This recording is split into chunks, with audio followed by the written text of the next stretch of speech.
Aceita meu desafio de aprender a falar sobre frequência em inglês sem traduzir para o português? Então fique aí! Hi, my name is Rejane, minha filha Priscila e eu temos este canal no YouTube para ajudar com o inglês de vocês. Hi guys, I'm back! Mas primeiro, Happy New Year! Happy 2022! Eu sei que quando vocês estiverem assistindo esse vídeo, pessoal, já vai ser January 2022. Então quero desejar para todo mundo um Happy New Year! Happy 2022, ok? Agora, sem mais delongas, vamos para o que interessa.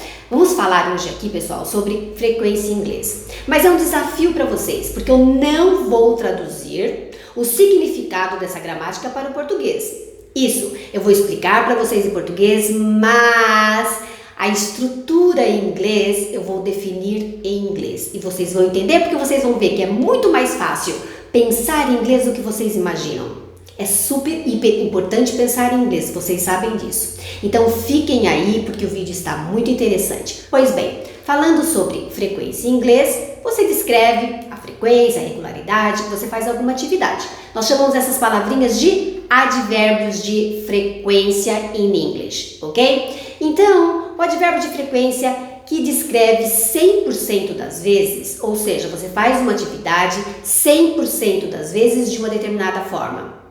Nós chamamos de always, ok? Always. E eu falo para vocês, I always go to the gym in the morning. O que vocês entendem?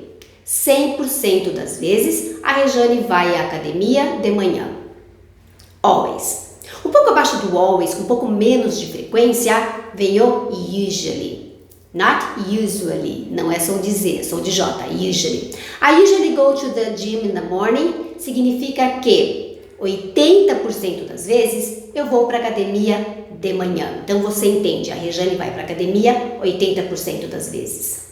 Abaixo do usually vem o often. I often go to the gym in the morning. Você entende que eu vou para a academia de manhã por volta de 60%, 70% das vezes. Abaixo do often vem o sometimes. I sometimes go to the gym in the morning. Preste atenção, não é sometimes, é sometimes. Significa que por volta de 40%, 50% das vezes eu vou para a academia de manhã. E é isso que você entende. A Rejane vai para a academia de manhã por volta de 40%, 50% das vezes. I hardly ever go to the gym in the morning. Significa que 20% das vezes, mais ou menos, eu vou para a academia de manhã e é isso que você entende. 20% das vezes, a Rejane vai para a academia de manhã. E se eu falar I never go to the gym in the morning, você entende que 0%, ou seja, você entende que eu não vou para a academia de manhã. Certo? I never go to the gym in the morning. Então você vai entender, a Rejane não vai para a academia de manhã, ela deve ir para a academia um outro horário, ok?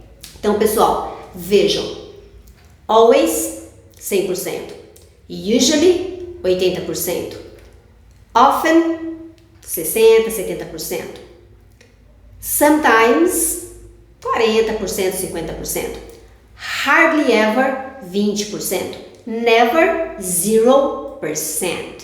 Ok? É isso que você precisa entender. Eu sei, quando eu estava falando aqui as sentenças, veio uma palavrinha aí na sua cabeça para cada advérbio. Eu sei disso, é normal, vai vir mesmo, mas o que você tem que fazer é o seguinte: pegar essa palavrinha que veio em português, tipo o always, veio aí uma palavrinha, pensar que essa palavrinha em português significa 100%.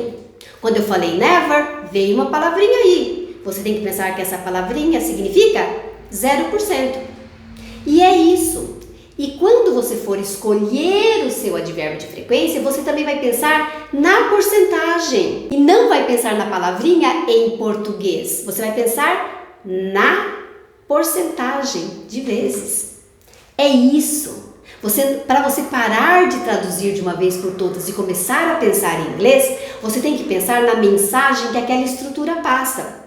Porque muitas pessoas são contra a gramática, eu sei disso, mas as pessoas esquecem que gramática passa mensagem, gramática tem significado, é através do significado da gramática que o seu listener entende o que você está querendo dizer. Porque se você estiver falando com uma pessoa que não fala português, quando você fala para essa pessoa, I always go to the gym in the morning, ela não vai pensar na palavrinha mágica em português, porque ela não fala português. Ela vai pensar em 100% das vezes. Da mesma forma que se você falar I never go to the gym in the morning, também não vai pensar na palavrinha mágica, vai pensar em 0%.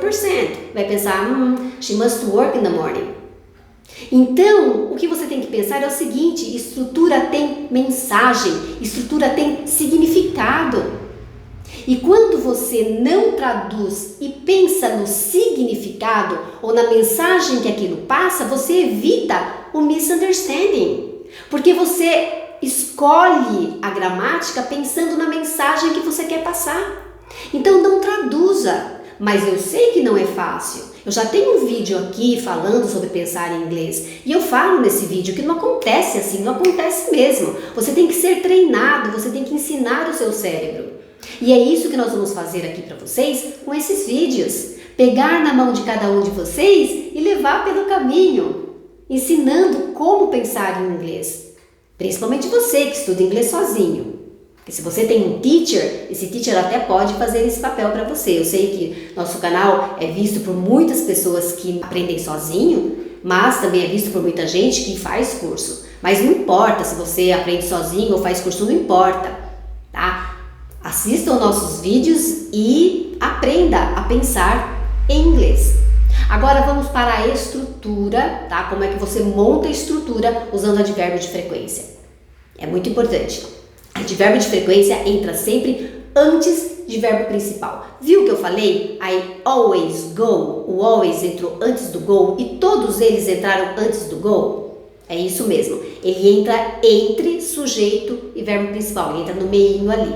Mas se seu verbo principal for o verbo to be, ele vai entrar depois do verbo to be. I am always late ou I'm always late, ok? Então, depois de verbo to be. Agora, os advérbios hardly ever, never, já passa uma mensagem negativa. Então, não use I don't never ou I don't hardly ever, porque eles já são negativos, né? Então, você não pode usar assim. Mas, se você precisar usar um auxiliar com advérbio de frequência, coloque o advérbio de frequência depois do auxiliar. Por exemplo, I will always love you. Sentença de filme, né? I'll always love you. Viu que o always entrou depois do will? Muito bem. Então, a construção é essa, tá? Sempre antes de verbo principal. Se o seu verbo principal for o verbo to be, depois. Não use sentença com auxiliar negativo com never ou com hardly ever, mas se precisar usar auxiliar, coloque o advérbio de frequência depois do auxiliar. Na pergunta, do you always go to the gym in the morning? Antes do verbo principal. Are you always late? Depois do sujeito, com o verbo to be na pergunta. Tá? Então essa é a forma, tá? Como você constrói a sentença com o verbo to be. Quem aprende inglês, quando está aprendendo estrutura, precisa pensar em aprender a forma, que é isso, a construção da sentença, colocando corretamente a estrutura, o uso, quando ou por que você opta por aquela estrutura, e o significado, a mensagem que aquela estrutura passa. Tudo isso é muito importante para você falar um bom inglês, ok?